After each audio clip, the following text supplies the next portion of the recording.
Selamat datang kembali di One Stock Research.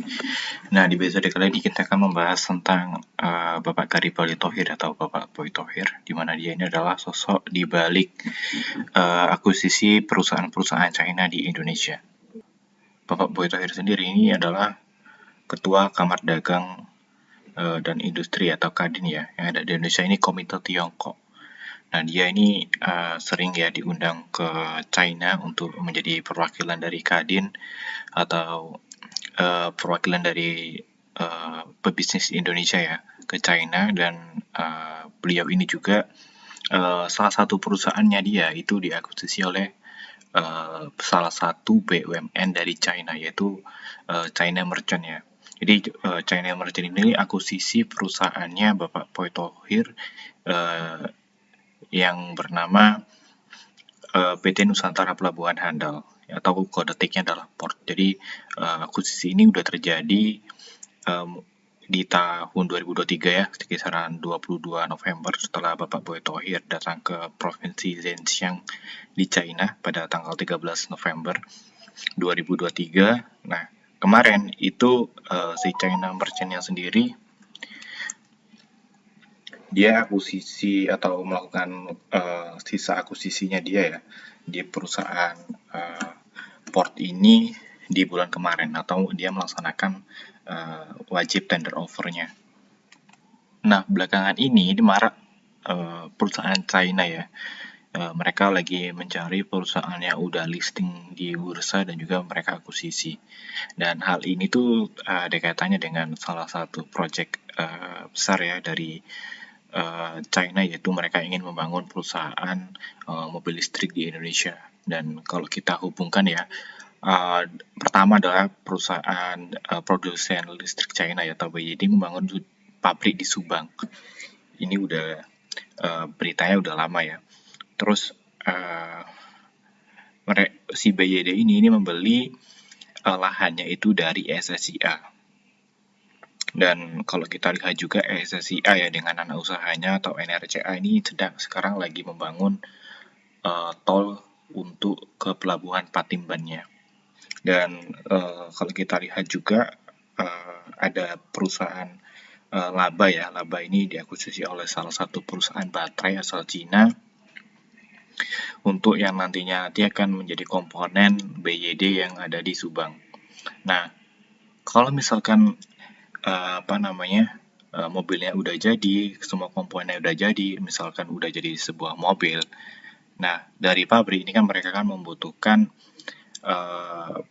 penampungan atau wadah untuk mereka bisa mengimpor atau mungkin mengirimkan barangnya ke beberapa negara yang menjadi marketingnya mereka.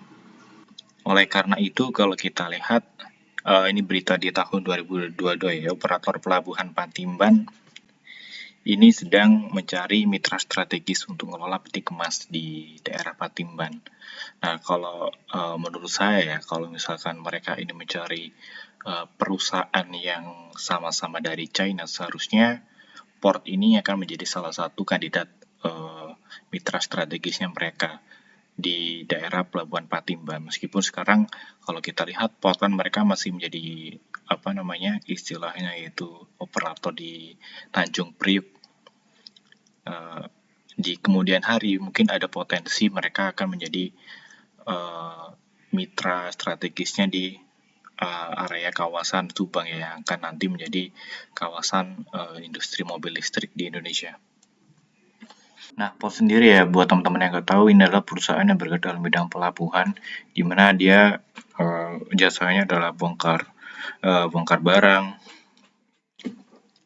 Mungkin teman-teman bisa baca sendirilah di penjelasan kali ini, dan juga dia ini pelabuhannya sendiri itu berada di Tanjung Priuk ya, di Jakarta.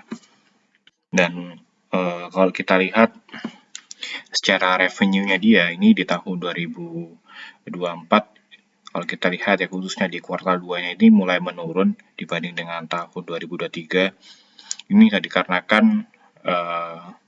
dia ini melepas salah satu anak usahanya ya di Thailand, di mana anak usahanya ini merugi terus.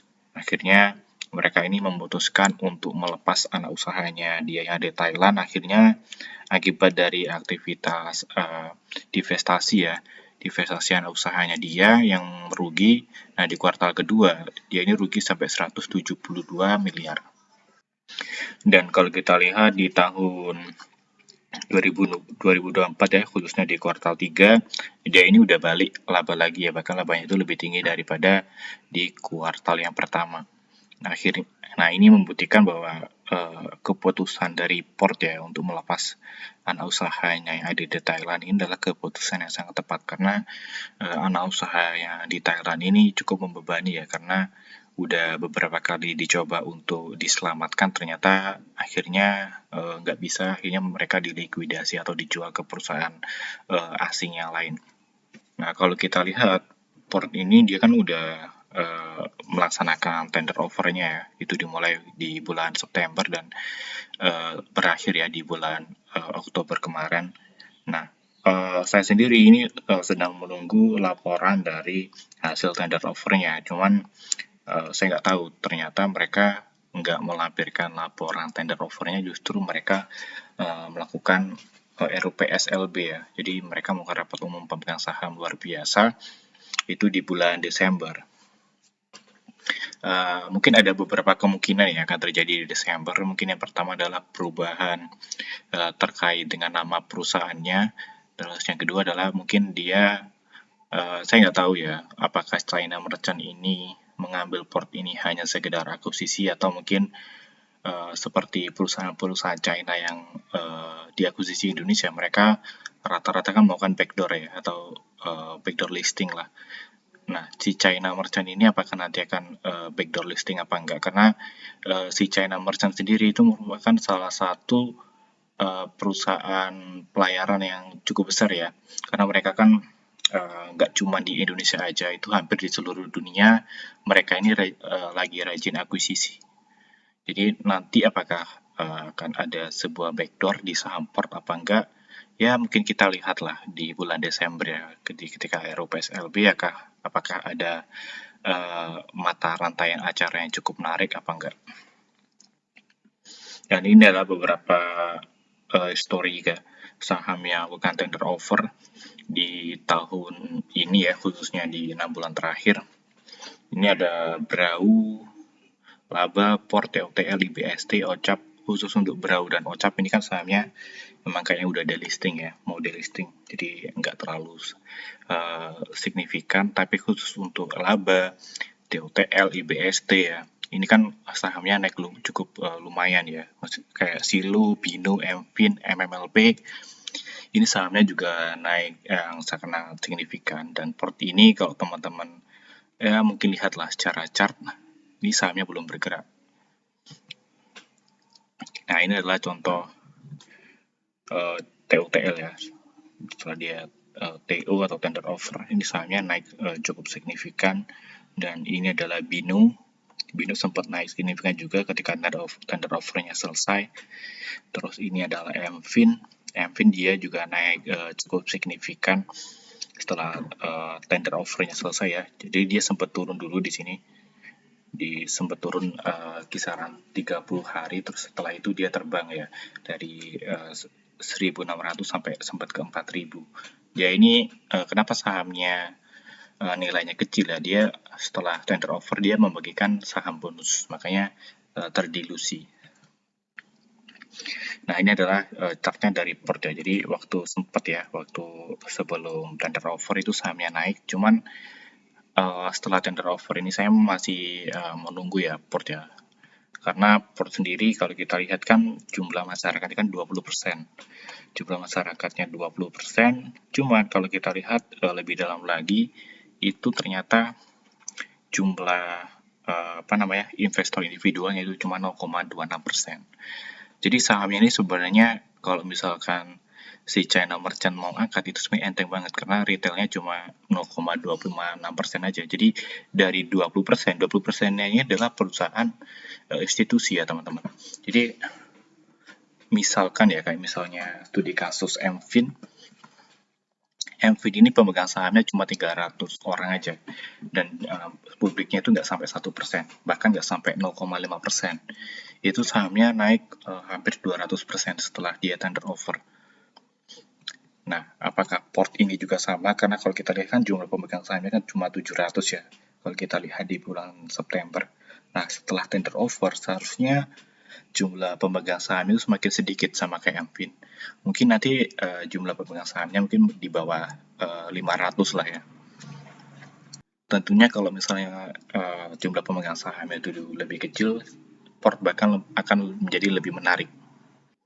Nah, buat teman-teman yang pengen mendapatkan informasi atau pengen kita sharing-sharing ya terkait informasi seputar emiten, itu bisa WA aja ya One Research di nomor yang ada di sini di 081188844657.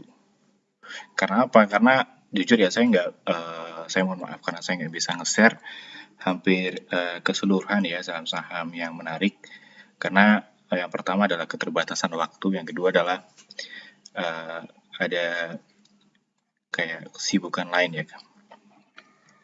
Nah, ini ada beberapa saham ya yang menjadi saya share ya di grup saya. Saya sempat share juga saham Elpin, atau saya sempat singgung kemarin grup Lipo yang belum jalan ya. Di video sebelumnya itu adalah saham Elpin, dan kemarin Elpinnya sih kebetulan naik ya, sempat naik 15%, sekarang ya bertahan di 7%. Terus ini juga saham MD ya. Saham MD ini sahamnya cukup menarik karena ini adalah perusahaan properti ya. Jadi salah satu propertinya MD itu habis dijual ke Ciputra dan dia dapat cash yang cukup besar. Dan kalau teman-teman pantau sih market cap-nya dia itu cuma 450-an ya. Jadi 450, labanya dia 450.